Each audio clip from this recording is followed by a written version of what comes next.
Halo Prenzi, jadi sama seperti biasa kita akan membuat video tugas. Nah, kali ini aku akan membahas tentang apa sih struktur sosial itu.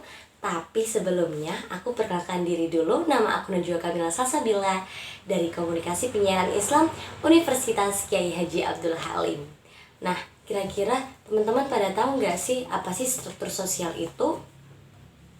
Mari kita bahas. Nah, teman-teman, apa sih struktur sosial itu? Pada dasarnya, masyarakat kita tidak bersifat homogen.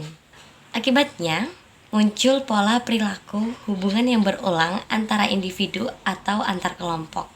Nah, pada akhirnya inilah yang akhirnya membentuk pola hubungan di dalam masyarakat.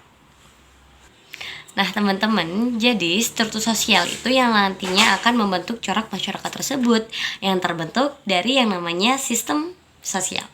Sistem sosial itu apa lagi sih? Jadi, sistem sosial merupakan sistem yang terdiri atas tindakan-tindakan individu yang berinteraksi antara satu dengan yang lainnya. Dengan interaksi tersebut, akhirnya nantinya akan menciptakan suatu hubungan sosial yang mana akan membentuk struktur sosial masyarakat. Jadi sebenarnya struktur sosial tuh fungsinya buat apa sih? Struktur sosial memiliki fungsi untuk mengatur masyarakat. Fungsi pokok dari struktur sosial adalah menciptakan peraturan sosial yang ingin dicapai oleh suatu kelompok masyarakat. Dengan keteraturan sosial, maka kehidupan bermasyarakat akan menjadi harmonis. Karena setiap elemen akan mengikuti nilai dan norma yang berlaku di masyarakat tersebut. Nah, teman-teman, di negara kita, negara Indonesia, kita memiliki struktur sosial yang sangat majemuk. Dan itu ditandai dengan dua ciri yang unik, yaitu yang pertama secara horizontal dan yang kedua secara vertikal. Nah, yang pertama secara horizontal. Ini bisa juga disebut dengan diferensiasi sosial. Berasal dari kata different, yang arti berbeda. Kita masyarakat Indonesia memiliki banyak sekali keberagaman bahasa, budaya, ras, etnis, dan juga budaya-budaya daerah lainnya. Nah, yang kedua yaitu secara vertikal. Secara vertikal ini biasanya juga disebut dengan stratifikasi sosial. Struktur sosial ini ditandai dengan adanya kelas, lapisan-lapisan kelas atas dan juga kelas bawah.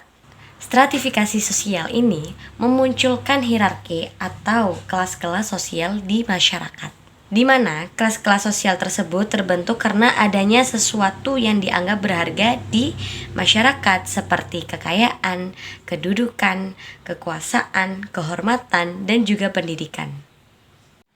Sedangkan dalam secara horizontal atau diferensiasi sosial, tidak ada kelas-kelas sosial di masyarakat karena masyarakat dianggap memiliki kedudukan yang sama. Dalam diferensiasi sosial ini, masyarakat dikategorikan perbedaan yang setara seperti perbedaan suku, ras, agama, budaya, dan keberbedaan lainnya. Sehingga meskipun seseorang memiliki ras yang berbeda dengan individu lainnya, ia tetap memiliki kedudukan yang sama di masyarakat.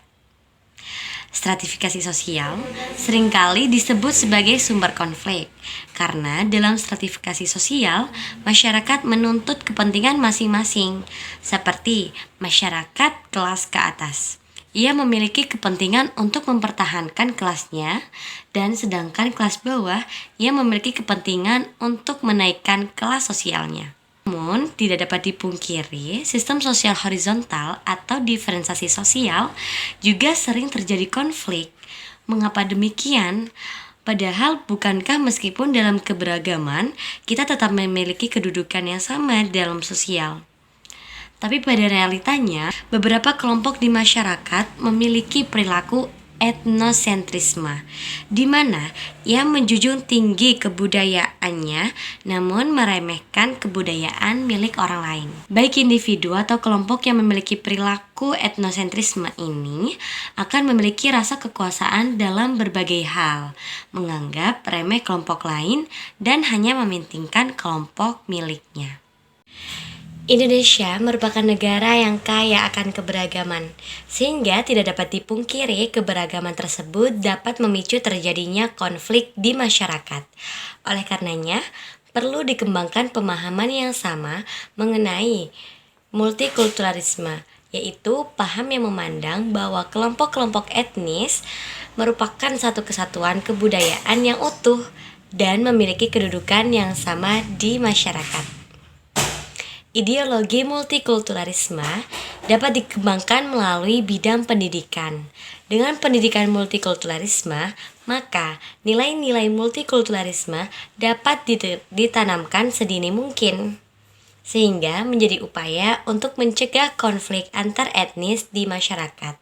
Karena nilai-nilai multikulturalisme seperti menghargai, menghormati, dan bertoleransi antar budaya sudah menjadi karakter bangsa Indonesia.